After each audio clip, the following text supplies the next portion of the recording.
Ya, sebelumnya assalamualaikum warahmatullahi wabarakatuh. Perkenalkan, nama saya Muhlison. Saya dari kelas G NPM 1921020398. Saya dari Fakultas Syariah jurusan Hukum Tata Negara. Di sini saya akan mempresentasikan mata kuliah Filsafat Hukum Islam, materi kaidah dalam hukum Islam. Yaitu A. Prinsip dalam hukum Islam. Kata prinsip berarti asas, yakni kebenaran yang menjadi pokok dasar orang berpikir, bertindak, dan sebagainya. Adapun yang dimaksud dengan prinsip-prinsip hukum Islam adalah cita-cita yang menjadi pokok dasar dan landasan atau tumpuan hukum Islam. Adapun prinsip-prinsip dalam hukum Islam itu antara lain: yang pertama, meniadakan kesempitan dan kesukaran. Contoh: A. Orang yang sedang berpergian, sakit, dan dalam keadaan hamil atau menyusui boleh tidak berpuasa. Yang kedua, sedikit pembebanan.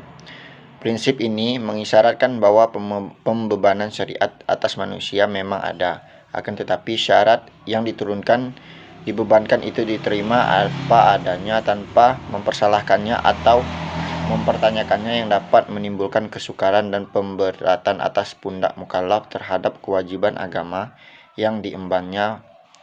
Prinsip ini dilandasi oleh firman Allah dalam surah Al-Maidah ayat 11.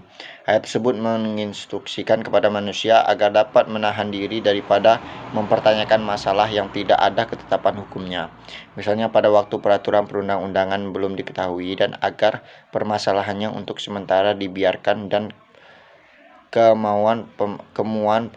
permasalahan itu dipecahkan melalui kaidah-kaidah umum demi memberikan kelonggaran pada manusia.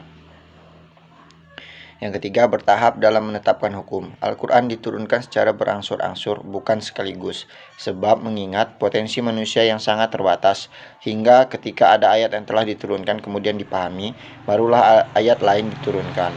Yang keempat, memperhatikan kemaslahatan manusia. Dalam penetapan hukum selalu didasarkan pada 3 sendi pokok, yaitu yang pertama, hukum ditetapkan setelah masyarakat membutuhkan hukum-hukum itu. Yang kedua, hukum-hukum ditetapkan oleh suatu kekuasaan yang berhak menetapkan hukum dan memudahkan masyarakat ke bawah ketetapannya. Yang ketiga, hukum-hukum ditetapkan menurut kadar kebutuhan masyarakat.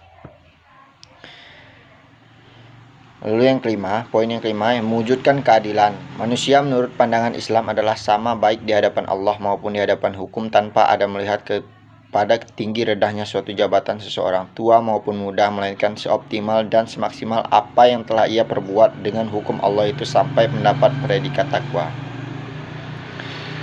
Kaidah dalam hukum Islam. Kata kaidah secara etimologi berarti asas. Adapun menurut Asyuyuti dalam kitab Al-Ashibah wal An-Nazhair, bahwa kaidah adalah hukum yang bersifat kulli, menyeluruh, atau general law yang meliputi semua bagian.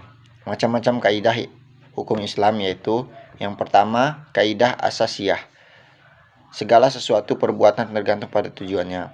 Adapun kebiasaan itu dapat ditetapkan sebagai hukum, kemudaratan itu harus dihilangkan, yang sudah diyakini tidak dapat dihapus oleh keraguan-raguan, kesukaran itu mendatangkan kemudahan. Yang kedua, kaidah ghairu asasiyah. Walaupun kedudukannya bukan sebagai kaidah asasiyah, namun keberadaannya tetap didudukan sebagai kaidah yang penting dalam hukum Islam. Karena para fuqaha sepakat akan kehujahan kaidah ini. Adapun kaidah-kaidah ghairu asasiyah ini ada sebanyak 40 kaidah yang dapat kita ketahui dalam kitab Al-Ashbah wal An-Nazair, karangan Imam Jalaluddin Abdurrahman bin Abi Bakar Asyuyuti. Kemudian ditambah lagi dengan 68 kaidah yang terdapat dalam kitab Al-Majallatul Ahkamil Adiyah yang telah disempurnakan oleh Mustafa Ahmad Az-Zarqah. Tujuan hukum Islam. Kajian tentang maksud tujuan ditetapkannya hukum dalam Islam merupakan kajian yang sangat menarik dalam bidang usul fikih. Al-Syatibi mengatakan bahwa doktrin maqasid asy-syariah adalah kelanjutan dan perkembangan dari konsep maslahah. Tujuan hukum Islam, maqasid syariah. Yang pertama, memelihara agama. Yang kedua, memelihara jiwa. Yang ketiga, memelihara akal. Yang keempat, memelihara kehormatan. Yang kelima, memelihara harta kekayaan. Itulah presentasi dasar saya akhiri. Wassalamualaikum warahmatullahi wabarakatuh.